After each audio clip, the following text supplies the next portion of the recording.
Hello and welcome to Mind Your Being. Whether you're a regular listener or you've only recently found the podcast, I'm so grateful you're here today. This episode will be one of two on relationships that will be airing on the podcast in coming months because relationships shape so much of our well-being, our happiness, our sense of connection, even our physical and emotional health. But long-term relationships can also be complex, challenging, and deeply revealing. In this episode, I'm joined by Brisbane-based relationship counsellor and couples therapist, Nicole Mathieson, for a warm and honest conversation about communication, conflict, intimacy, resentment, repair, and what it really takes to stay connected over time. Nicole shares both her professional insight and personal experience, offering practical tools and compassionate guidance for navigating the inevitable challenges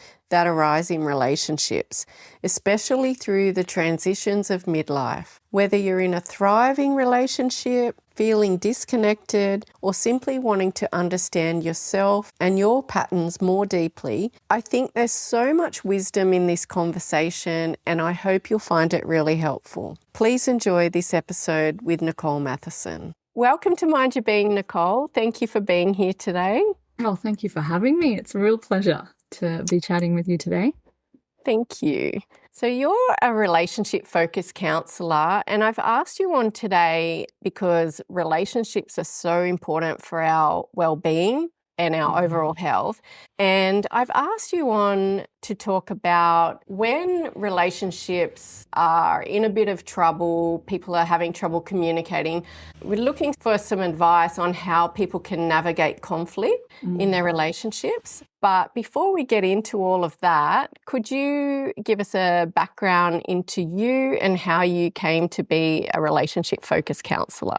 Thank you. Well, I just want to say, totally agree. Relationships are so important and actually have a huge impact on our happiness and life satisfaction. So it is a really important aspect of our lives. Well, I'm a couple therapist and a relationship-focused counsellor more broadly. And I want to just say I didn't come to it from being really, really good at intimacy in relationships. Probably quite the opposite. The person least likely, perhaps. But I just think there's a real humility around relationships being very complex and very tricky and challenging. And they are such growth machines for us. Like if we choose to let them grow us, they can evolve and grow us so quickly. But I came on quite a different path to most people probably. I was an artist, then a teacher for a decade, then I was a kinesiologist, so an energy worker for a decade. And while I was a kinesiologist, I was calling myself an intimacy and relationship coach at the same time. So I was a kinesiologist for that. And then I just realized it's the relationship-focused counselling that I'm really passionate about. And so I went and did, more sort of training in that and the Gottman and got into it. And I've been seeing couples probably about a little bit for about 9 years, but really specifically couples for about 7 years now. And it's such a such a steep learning curve, such a challenging area to work in. But I tell you, I will never stop learning. I will never stop growing, and I will never stop finding it completely fascinating. Feeling the satisfaction of knowing a couple's on a better trajectory is very satisfying, but it's not for every couple. Like my job is not to keep all relationships together. And, that can be hard, but true. I don't know if I've answered your question there, but yes. You have. That's wonderful. And thank you for sharing that. I agree. Relationships are complex and you do experience growth, whether you want it or not, in a relationship. And just personally as well, I don't come to this saying I'm an expert at relationships or anything. I've had what people would say a failed long-term relationship, but I don't consider it a failure because it lasted 21, 22 years. But that's a success. Yeah, but, it depends who's looking at it. But, I certainly don't come here. I don't think anyone is an expert on, or anyone can have a relationship perfectly. Like having a long-term relationship with someone is really hard, and it needs a lot from both sides for it to continue to bring happiness and joy to you, I think. And there's going to be huge challenges, and usually those challenges are going to hit us right where our childhood wounds are, our attachment stuff is. Like, it really just goes straight to it. Yeah, I think that's a big part of the challenge is you've got two people coming together with different beliefs perhaps. They've grown up differently. They've seen a different relationship model to each other. And also when you first fall in love or fall in lust with someone, you're not really focused on what challenges are ahead. Of course, you're not. But anyway, we're here to talk about an awareness of some of those things, and just to acknowledge that most people in a long-term relationship at some point or another are going to experience some challenges and some struggles. And you're going to talk to us about some of the tools and strategies that people might be able to try. As you said, you've been doing this for quite a while now, and you would be learning so much from people, and I'm guessing that informs your therapy as you go forward. But in your experience, and I know every couple's different, but what are some of the common issues and feelings that you see bringing couples to counselling? So very commonly more couples come in midlife than in early stage relationship. So yeah, see a lot of midlife people. Disconnect is a huge one. And that can be like just an inability to resolve or to get back on track or to find that connection and intimacy, or getting stuck in conflict, unable to kind of talk about stuff, or one partner's really withdrawn. Resentment is another feeling that brings people in, and loneliness, a lack of intimacy. And what I'm noticing as well is the lack of intimacy really is what brings in general, in heteronormal relationships, just want to stress this, but it tends to bring the men to couple therapy. They're like, I've had enough of this lack of intimacy. It's really, really important in our men. And of course, I also have big crises bringing people to couple therapy: betrayal, addiction, affairs. Sometimes I get people coming before there's any problems so that they can avoid, or they can feel something starting to turn a little in their early days, or, and that's amazing work for me because there's still so much care. There's still so much capacity for understanding and compassion. But yeah. Yeah. So you see the whole spectrum. It's the whole spectrum. So you mentioned resentment and loneliness there, and I would imagine they're two of the strongest feelings, because I know from myself and just listening to girlfriends and stuff, and males too, resentment is really easy to build up, and especially if you find it hard to have that hard conversation, I think the resentment just grows. Yeah. And you mentioned the Gottman method before, John and Julie Gottman. I've heard them say before that resentment is one of the four horsemen, or one of the indicators that a relationship is in trouble. Is there anything else you could say on resentment, or some of the things that you hear people say that sort of indicate to you straight away, oh, there's some resentment here? I think what resentment does, and the Gottmans actually call it negative sentiment override, which is a pretty wordy way of saying they have, instead of rose-coloured glasses, people have resentment-coloured glasses, and they start seeing things through that negative lens.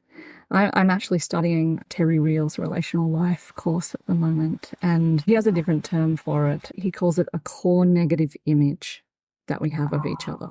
So, for example, if your partner, if you ask them to bring home the milk on their way home from work and they forget, we might have this idea that they're selfish in our head as a core negative image of them, but then we see them not bringing home milk through that lens. It's because you're selfish. You don't care about anyone else. You can only think about yourself.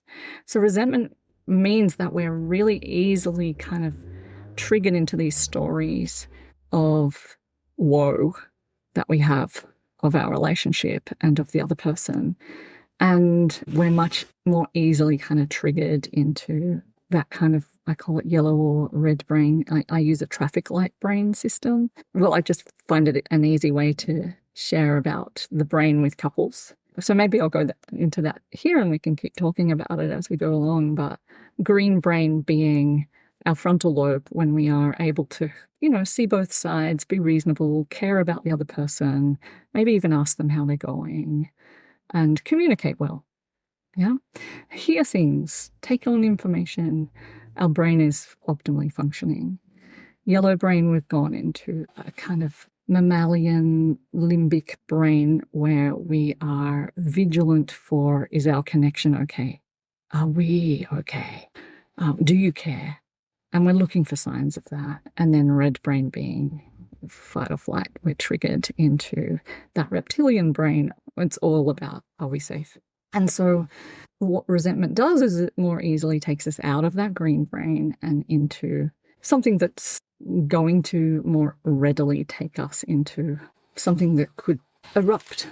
But not just that, I think just sort of this underlying sort of seething nature of it. I see resentment as unspoken or unmet needs. There is a need that is unmet, or something that has not been repaired fully and resolved fully.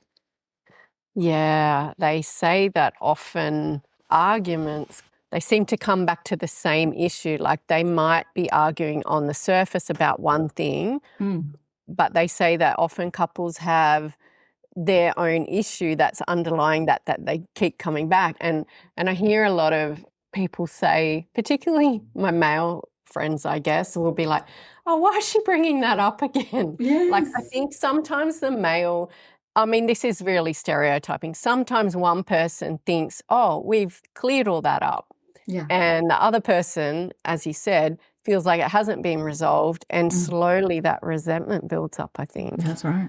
We are, as Esther Perel says, we're not fighting about the bins. We're fighting about power and control, care and closeness and respect and recognition. But I think it's deeper. It's deeper. And then the Gottmans say that 69% of our fights are perpetual issues. And what they mean by that are issues that can't actually be resolved because they're like personality or character traits or just values differences. So we continue to fight over them, but there is no way we're going to, I mean, fighting's not going to help, basically. Yeah. Something else needs to happen here, which is a deeper understanding of each other generally. And understanding why that's important to the other person, where it comes from, having a bit of compassion and empathy for each other. Yeah, which sometimes in the heat of an issue keep coming up, it can be quite difficult to give the benefit of the doubt. I often say to people and to my husband as well, like I will say, if someone has a reaction to something you've said, I'll sort of say, well, what is the story you're telling yourself about what I've said, or what's underneath it? What does it mean to you? Like you were saying, I think something gets triggered.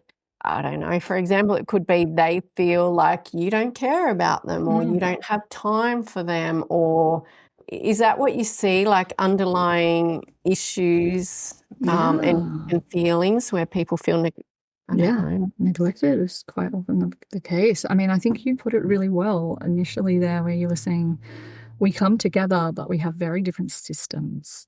And one of the things I like to do as an activity with couples is to map our systems out. think about our neurodiversities, think about even if you're not neurodiverse, right? I think we are neurodiverse. We are wired differently. And that could be on a masculine, feminine, culturalization sense as well. It could be the way you were modeled relationships.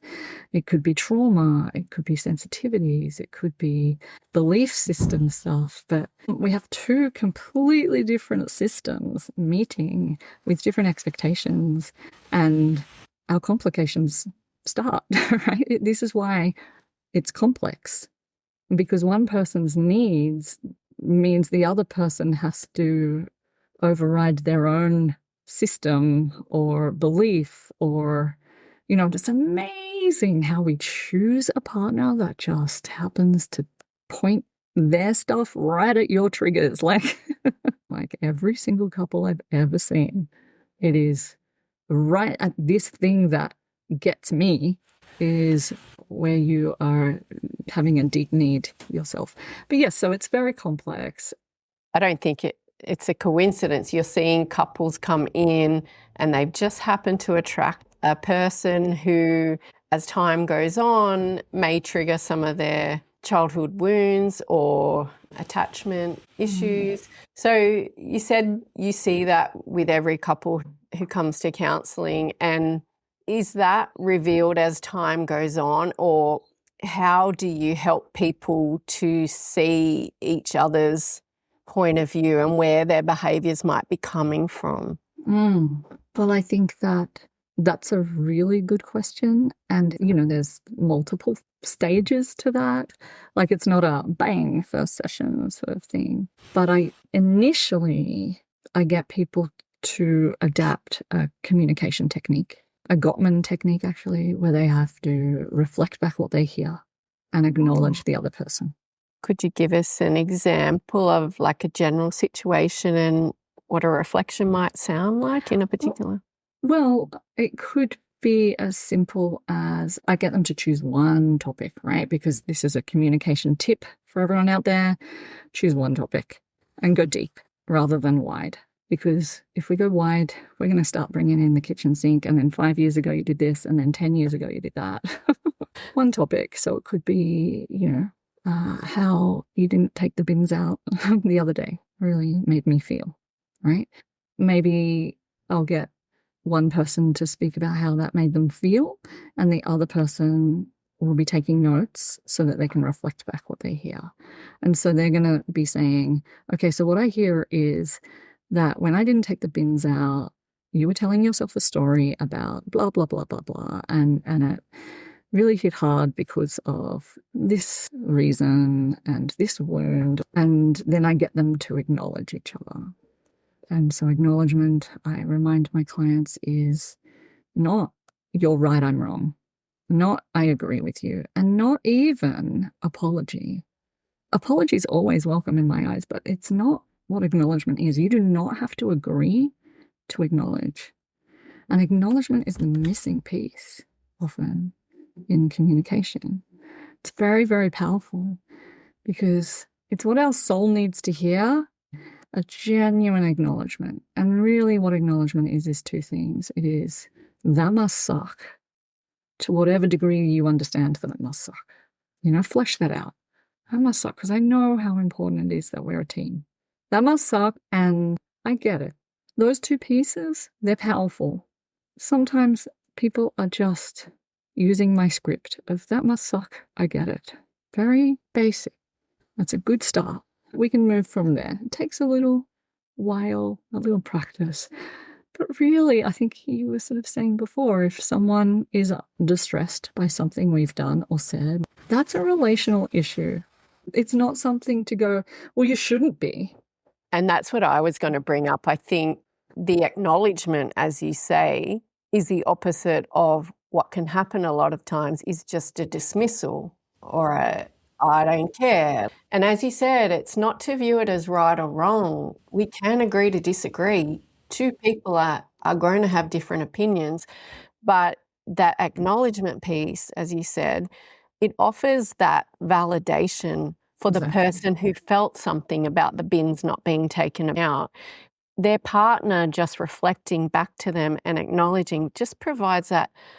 I mean, not every issue has to become a big issue. That's But they right. do if it goes unresolved, or if it's met with constant dismissal, it does become a big issue. But sometimes I think it would be just as simple as someone letting someone know, hey, I didn't feel good about that. And instead of the other person dismissing that, just acknowledging, coming from a view of compassion, okay, yeah, I can see how that made you feel. And yeah, like you said, not even the apology piece all the time, just that validation, I think would be really helpful. Totally. And what I find often is resentment is that lack of acknowledgement building up and building up and building up.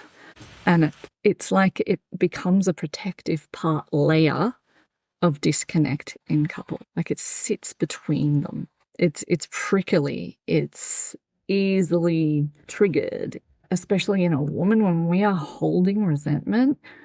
That is a break, as we call it, to physical intimacy.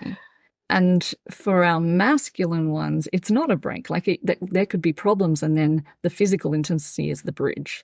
But for a feminine system that is wired for sexual discernment, because sex has consequences for the female body, right? The discernment is inbuilt. And so we are wired very differently. And this is actually a place where so many couples get really stuck, really disconnected, and really not able to see each other's perspective is physical intimacy. And it's because of this wiring. I believe that our wiring truly is different and it creates different behaviors and different capacities for desire or different types of desire. I'm talking responsive versus spontaneous. Spontaneous being the one that we are taught is normal, and responsive being the one that the female system generally defaults to. And so much miscommunication because we can't talk about sex. It's a taboo for one. And yeah, anyway, you've got me on my soapbox. When I'm talking with friends and just myself, and these are probably like broad generalizations, but broad generalizations. From conversations, a lot of the time, and I'm sure there's exceptions, but a lot of the time, women often need that emotional connection to be able to have the physical, intimate connection. Again, generalizing, but often it's not so important for men. They're still happy, to have they see the physical as the bridge, like I said, as the bridge back to connection. And so that is a solution or a way back. They feel close to it. They feel close, and then that actually allows them to have the conversations once they feel close. And so it's actually a bit of a cosmic joke on us, unfortunately, that there is this kind of like ships passing in the night disconnect on that. But I see it as it affecting every heteronormative couple pretty much. Like I've met maybe 2 or 3% that it doesn't affect, right? Or it can be flipped where libido's the other way around, and that happens. But every couple is going to have difference in libido that will need to be addressed and communicated about, and communication is the path to connection through this. And that's challenging. That's hard. It's one of those hard conversations you were talking about that not every couple is having.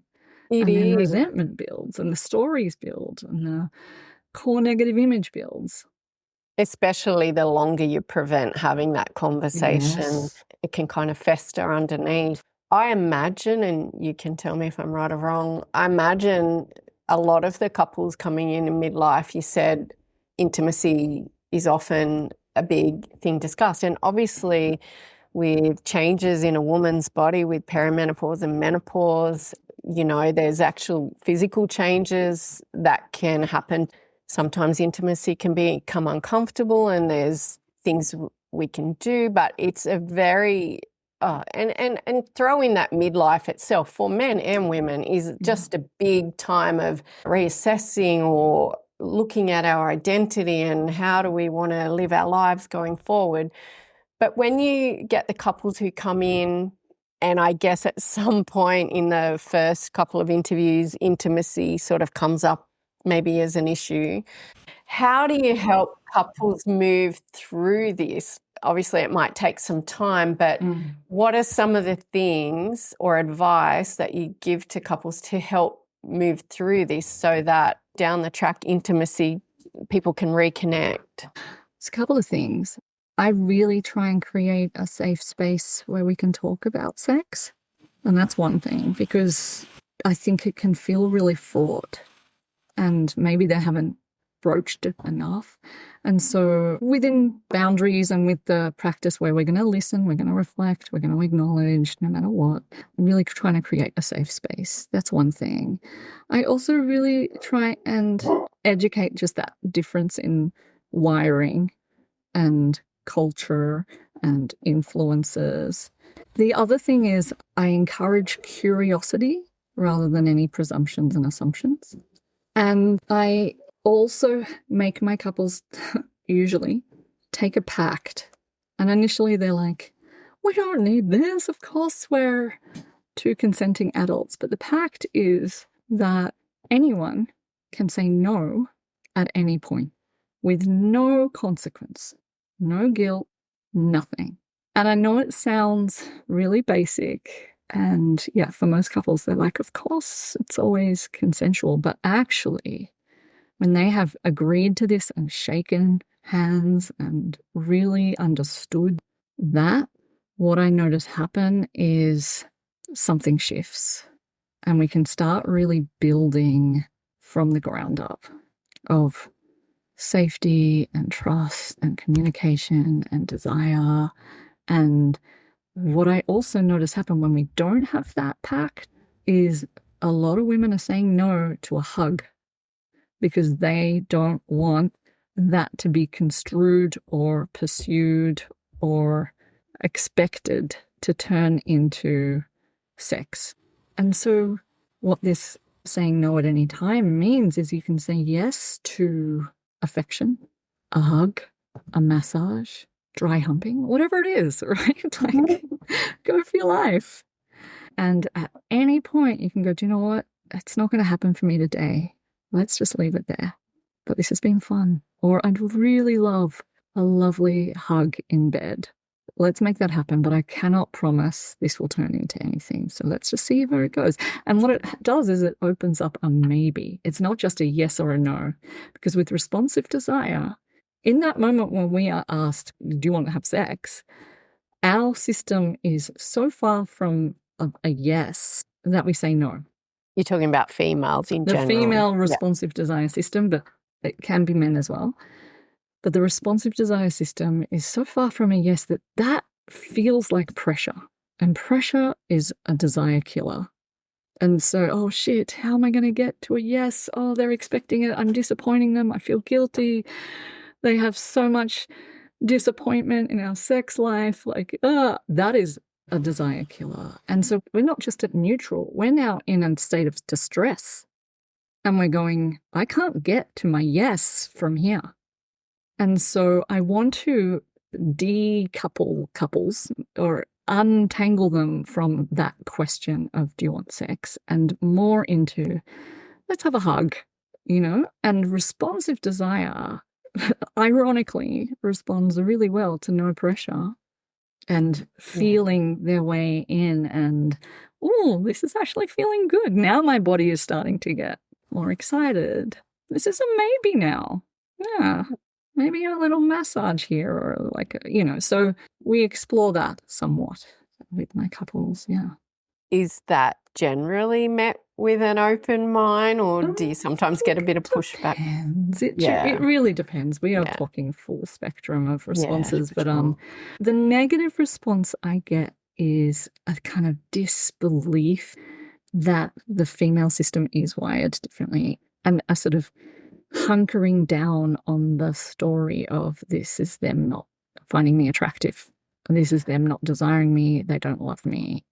They're not interested in me.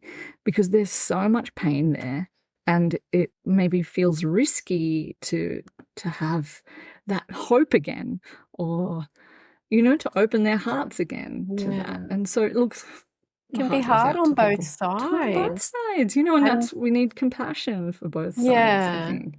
and try and, like, as you said, maybe take the pressure off and meet somewhere in the middle. Ironically, I think it generally is known to lead to more intimacy in the long run. But like you said, the feelings come in. Oh, it's so hard. Like men and women, or men and women, everyone, if you come to couples counselling in general, you're there because, you know, you love the person, you want to have improvements in your relationship. Oh, it's so tricky. It's so tricky. What about when people are, you know, maybe one person says, oh, I try and talk to my partner, but they just get angry or they get upset and we don't get to resolve anything. What advice, or is there a particular way you'd like to help people slow down conflict or maybe take some of the heat out of conflicts in the moment? Are there particular phrases we could say or tools to adopt? Yeah. I mean, I actually have created a whole system around this because I love creating tools. That's just the way my brain works. But I would find that everyone would come in and go, Nicole, what can we do in this moment of conflict? And I go, well, not much, actually. Like the recommendation is, you know, you're in that reptilian red brain that I was talking about before. You're not able to communicate, as in you don't have your communication brain intact, and you're not able to care about your partner in that state. It's all about get me safe. And so if people are stuck in a lot of conflict and they took this one piece of advice, this would be huge. Don't try and communicate when you are triggered. Just take a time out. There's nothing to communicate there because it's not going to come out well. It's not going to be heard. It's going to be mean. It's probably going to be something you both regret. So take a time out, but do the time out well. And by that, I mean two things. One, I need to go calm down, not you need to go calm down. So no finger pointing because that can trigger the other person. And also we need to just own it. I'm feeling, you know, dysregulated. And two, let's come back to this when we're calm, or let's come back to this in an hour. An hour is generally not enough to actually calm down, but you can check in with each other. How are you going? There is nothing else to do. You can pause, you can slow, you can take breaths, but you're really not wanting to have any kind of solution attempt or understanding attempt in that moment of rupture. So time out. That's it. That's it. It's okay, isn't it? It's necessary. It's necessary. We often have the dynamic of pursuer, withdrawer, or avoidant. Withdrawer is the avoidant, and the more anxious attachment is the pursuer. And it's usually much harder for the anxious person to do this. And that is because for them, for their system, they feel their nervous system relax through connection, through knowing everything is okay in the connection. Reassurance, exactly. Whereas the avoidant person, they feel their nervous system relax and downregulate through space and alone time and being able to process it for themselves. You know, and you can see that is very different needs right there, you know. Yeah, I think just the awareness of that, if people had more awareness of different attachment styles or different personality styles. Yeah. And then the avoidant person needs to become better at using that good timeout language. We will come back to this. And I also want to say timeout does not work if you don't have a habit of repair. Yes, please tell us how important the repair is. Repair is the other, like two vital things for conflict. Timeout, but they are a pair, because if you say, let's come back to this, but you don't have a habit of coming back to this, then you can't de-escalate and go, okay, we'll come back to this and we'll talk about it and everything will get heard and understood. Maybe not resolved, but we'll have a good conversation about it. And I trust that because that's what we do as a couple.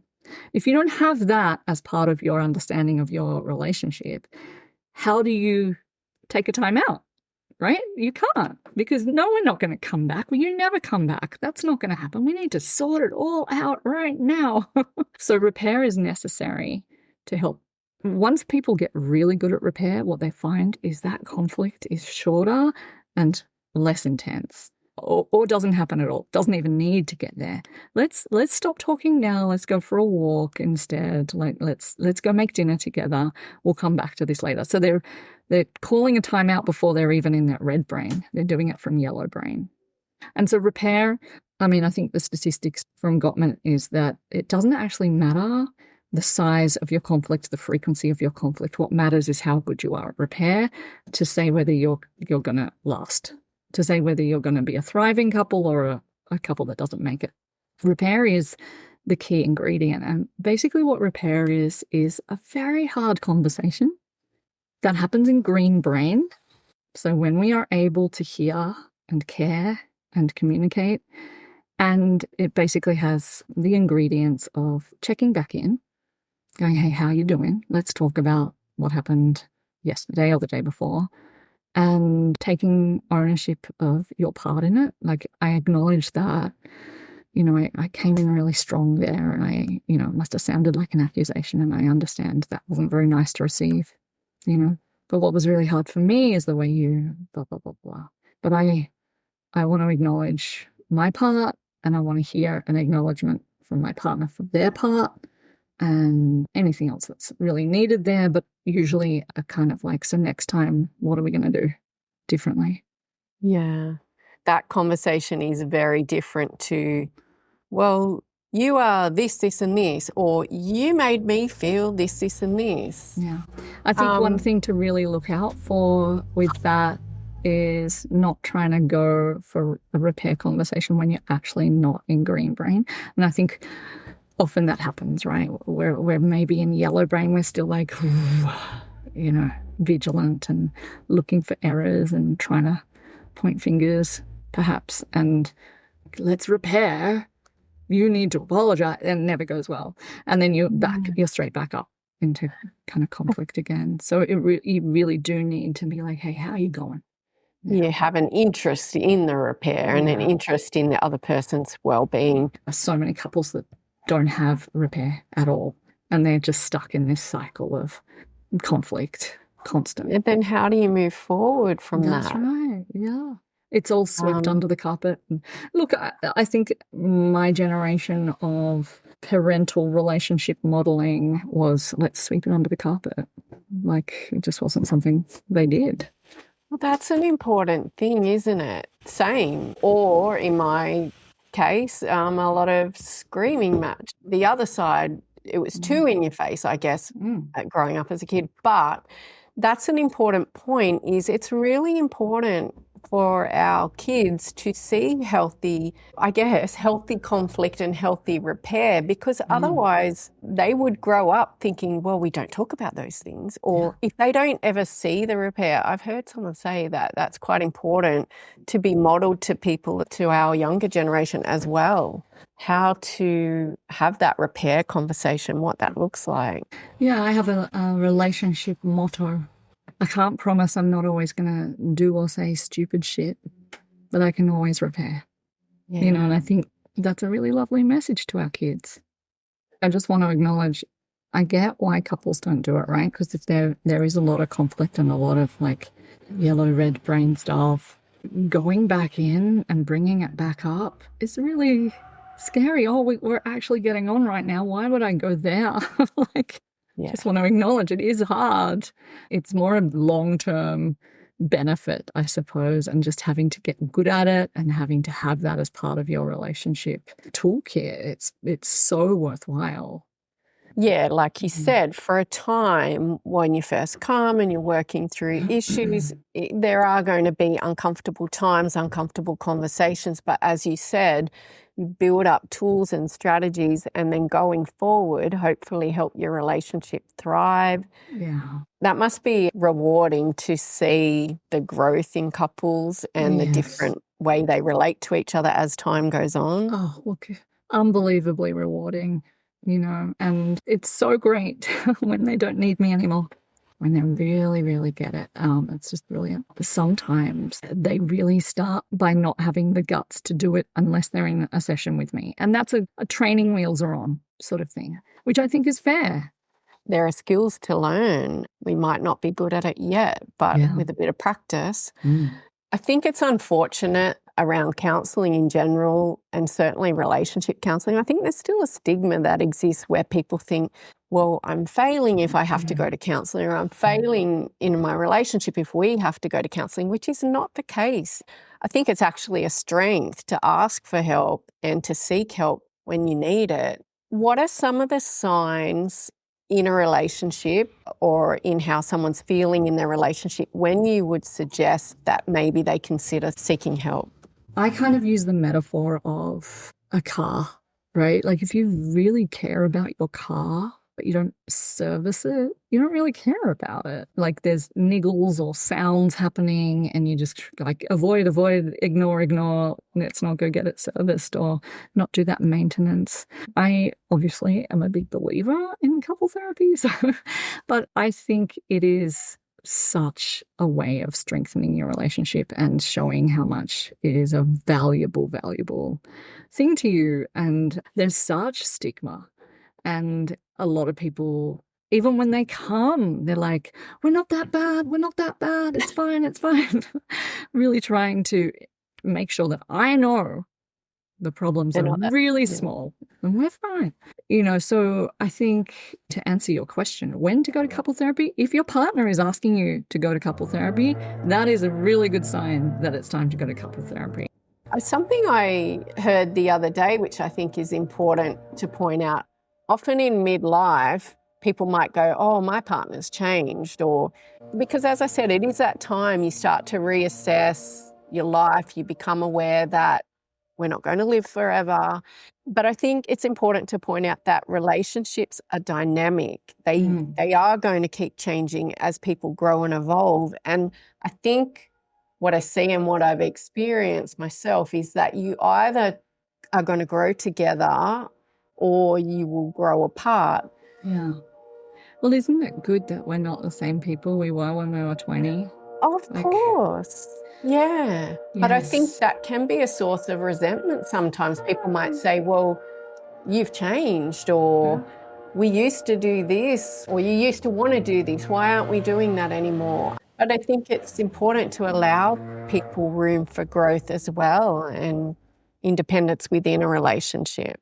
And often couples come in and say, we want to get back to what we were when we first met. And I'm like, I'm sorry, that's not going to happen. We can create something new, but it is absolutely not going to be what it was when you first got together. Does libido play a lot into that with midlife couples? Yes. And basically often when I hear that from the men, that's what they're talking about. I want you to want to jump me. Which makes sense, right? That is very satisfying, and feeling really wanted is a kind of really core desire. But it's unlikely. What's going to happen is you're going to find new pathways to have really beautiful, connective, intimate moments that are not going to start with your wife jumping you. I'm sorry. They're probably going to start with that responsive kind of like cuddle, maybe a little bit of a massage, maybe a bit of erotic content. I don't know. So there's change to be had, and I guess part of your role is helping show people what's possible with a bit of change. Something different from the ideal, like in their head of, well, this is the frame I have for what a good, solid, healthy relationship looks like. And actually, that's not necessarily true. Like good, solid, healthy relationship looks like really being there for each other, really being able to talk about stuff, really being able to hear each other's worries and not dismiss them, really being able to work through barriers, and libido can be a barrier. So how do you work through that together as a team? Yeah. You encourage people to sort of renegotiate or reimagine what our relationship will be going forward. Absolutely. Like have that vision, and I think that's kind of what a couple agreement helps to do as well, is just formalize that reimagining of what it can look like. and what's important. Values is a really important question. But I was going to say that, yeah.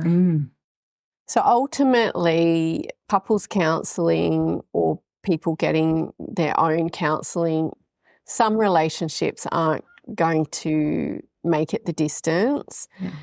Are there particular signs that you see when relationships become beyond repair? Obviously, it's a really difficult choice for someone to end, especially a long-term relationship. What do you see at that stage of a relationship, and what is helpful for people, I guess, to know? Part of what I do is hold hope. Like, I have hope that repair can happen. And I have seen repair happen in some of the hardest cases where it's transformed couples into something beautiful. So I know it's possible, but I think there's two ingredients that are necessary for that, and that is openness to explore something deeper, our own stuff, our own wounds, our own parts, openness to hearing other people's perspectives, openness to really taking that on, openness, and willingness, because it's going to be hard work, and it's probably going to be for a little bit of time, depending on how serious the crisis is. Without those two ingredients, there's not much hope. But with those two ingredients, there's quite often, it's not about where they're at. It's about, let's go. Let's do this. But I saw it worded recently and I thought, I'm going to borrow that. And the question was, is it hard or is it wrong? And I think hard, we all know, and I think sometimes this can be a problem. Well, I know it's supposed to be hard because relationships can be hard, right? But people are persisting for reasons like the kids or finances or other reasons, when actually it's wrong. And by wrong, there's no openness and no willingness, or what it's doing to them. And there doesn't seem to be any growth. Wrong.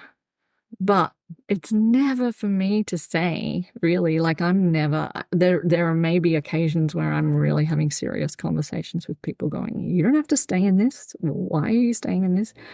But usually I'm like, you have your own internal guidance system on this. You'll know when you're ready.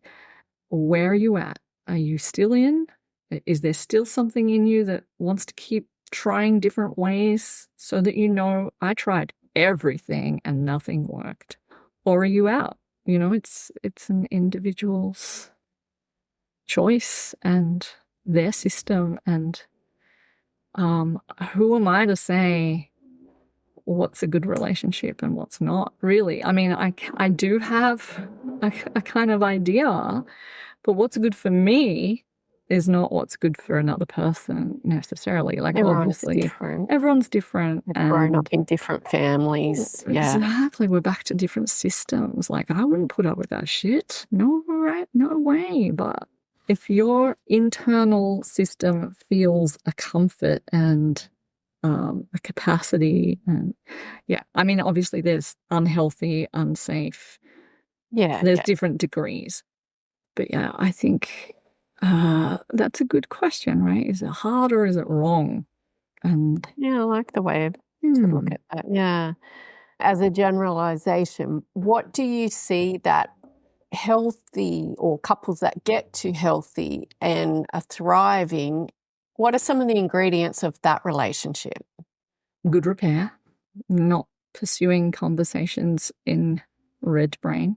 But I would also just say curiosity, you know, and I think curiosity really helps, because instead of that presumption of our core negative image of our partner, we can go, hey, tell me what was going on for you to forget the milk. Like, I'm telling myself a story about it, but I'd love to hear what was going on for you. I give my clients the example of when I'm sitting on a couch after a long day of work and my husband's sitting on the couch next to me and I haven't spoken to him all day, and he'll be sitting on his phone. And so the old way of approaching him, because I've got a story running that he doesn't give a shit about me, which is yellow brain, right? It's all about connection. The old way of trying to get that connection was, you're always on your phone, which puts him into defensiveness. Yes. I'm not always on my phone. You're always on your phone. Do I get the connection that I want? No. So instead, I want to invite, hey, I would love some connection time when suits you. Oh, yeah, cool. Now, right? So we need to own our stuff. We need to own that. Oh, that's good. Because I think what people will say, and I know myself, sometimes it's hard. You have to be really quite vulnerable, don't you? Instead of saying, you're always on your phone, what you really want is that connection. And it's sometimes hard to voice that vulnerability. It's like, vulnerable. I so really much. want some connection with you, but it's going to have a much better response from your partner, isn't it, to the blaming kind of statement? Well, it's very invulnerable. There's no risk in criticizing for our heart, for our attachment system. Yeah. Because I'm not going to get rejected. Rejection, yeah. Relationships are so hard. I say to like some of my girlfriends, I think you really have to be vulnerable in a relationship to get the good stuff. And it's hard. And obviously, everyone grows up differently. It's harder for some people. You didn't grow up in a family where you saw emotions expressed openly or affection given openly or vulnerability demonstrated to you, then it's going to be harder. But I don't think you can get the good stuff without, giving some vulnerability. Yeah. And it's tricky. I was going to say, I heard it somewhere, and so I try and, when I'm having my own little relationship disagreements or whatever, I say to my husband, I try and get us both to look at each other's intention, because often that defensiveness comes up, like you say, one person's telling themselves a story. And so I'll try and say, oh, what do I really think his intention is? Do I think his intention is what the story I'm telling myself? And same, I'll say to him, do you really think that was my intention in, I understand you've heard it a certain way. Does that ever come up when you're talking with couples? Yeah, I actually also wrote a blog post about that one, the importance of understanding the difference between intention and impact. But I think I was approaching it from a different angle as what you're talking about. Actually, I was talking about how defensiveness is often defending the intention and not wanting to acknowledge the impact. So I give an example of, say, partner A brings roses on Valentine's Day.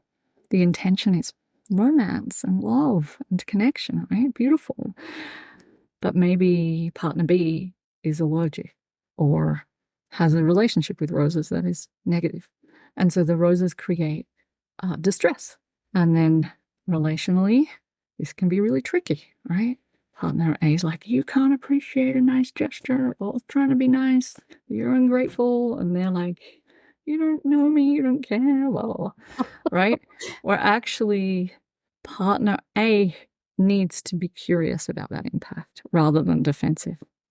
So if their partner is distressed, that's a relational issue, and they need to get curious about it. No matter, and that doesn't mean their intent was negative or not good. I think it's really good to be able to stay kind of centered in, my intention was good, but the impact looks like it distressed you. So let's get curious here. What's going on?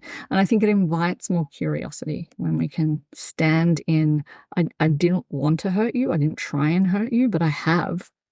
So let me understand that. I think straight away then partner B is going to feel validated or feel heard. And I think if people could learn to communicate that way, it would take a lot of heat out of conversations. But the impact still matters. And what most people want relationally is that you care that there was an impact. Yeah. Just to be able to be with me. while I am processing the impact. I think that's great advice you've given, is to be curious about the other person's experience.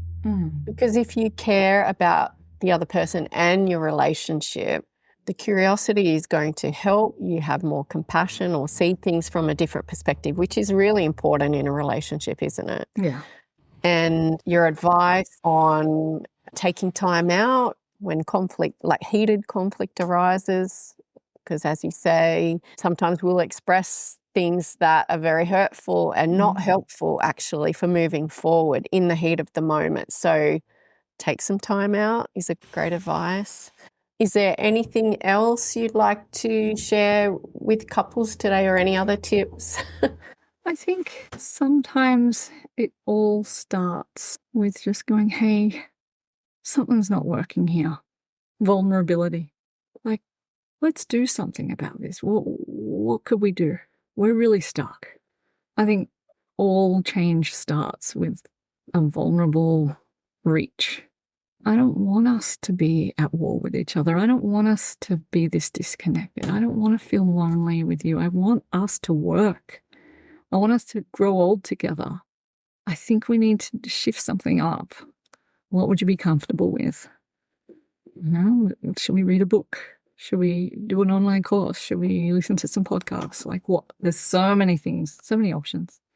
On that note, that's beautiful advice. Do you talk to people about finding some things to do together, like a shared interest or a shared experience, and having some more fun? Yes, definitely. That's a really important part of it. And not always having serious conversations about their relationship is important. And I call it couple ritual, which is really important, right? Like just having something built in, whether it's daily or preferably weekly or monthly, that is time.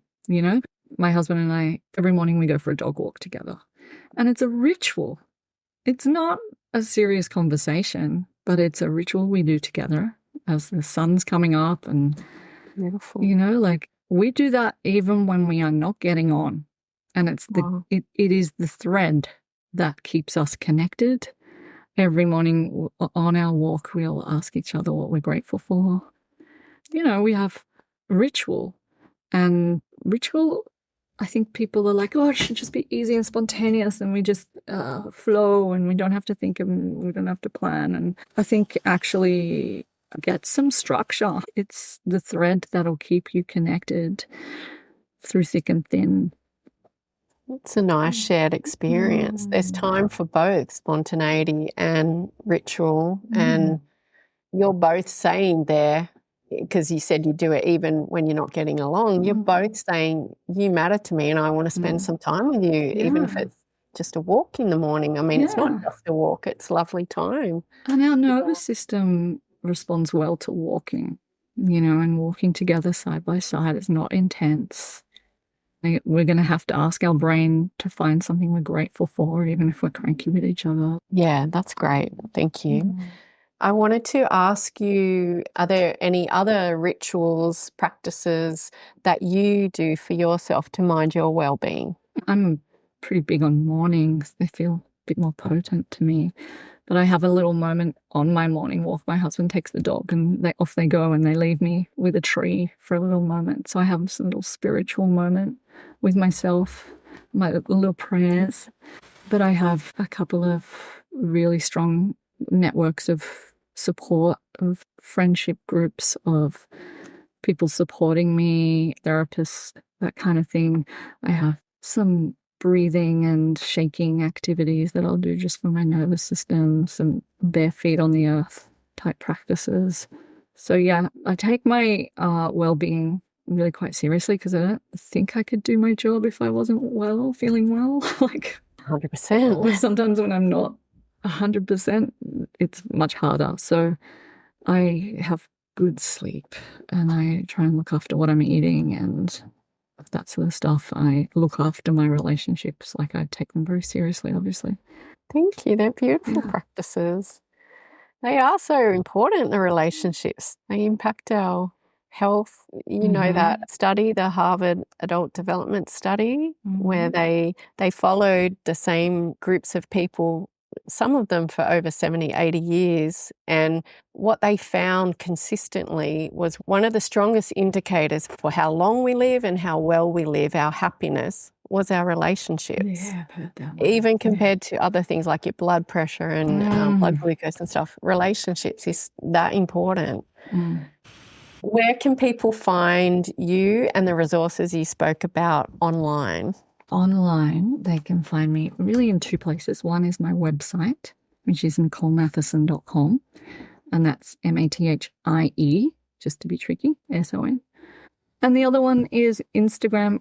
So that is now called relationship_smart_with_Nicole. A little bit of a mouthful.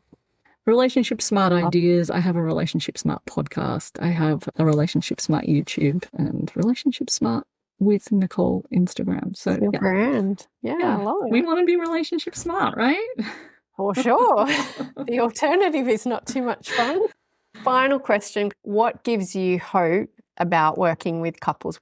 I think what gives me hope actually is how freaking self-aware our younger generation seem to be, because self-awareness is key. The starting place of everything. We can't change anything until we are aware of ourselves. And I think possibly this is one of the benefits of them growing up on social media, is that they have these reflections and awarenesses of psychology and themselves. Yeah, that's great. And that is the starting place. That's a big part of this podcast, is just trying to raise awareness, but also have people on like yourself to provide some insight and some helpful strategies and tools. And then people can choose what suits them on what they pursue or what they get help on.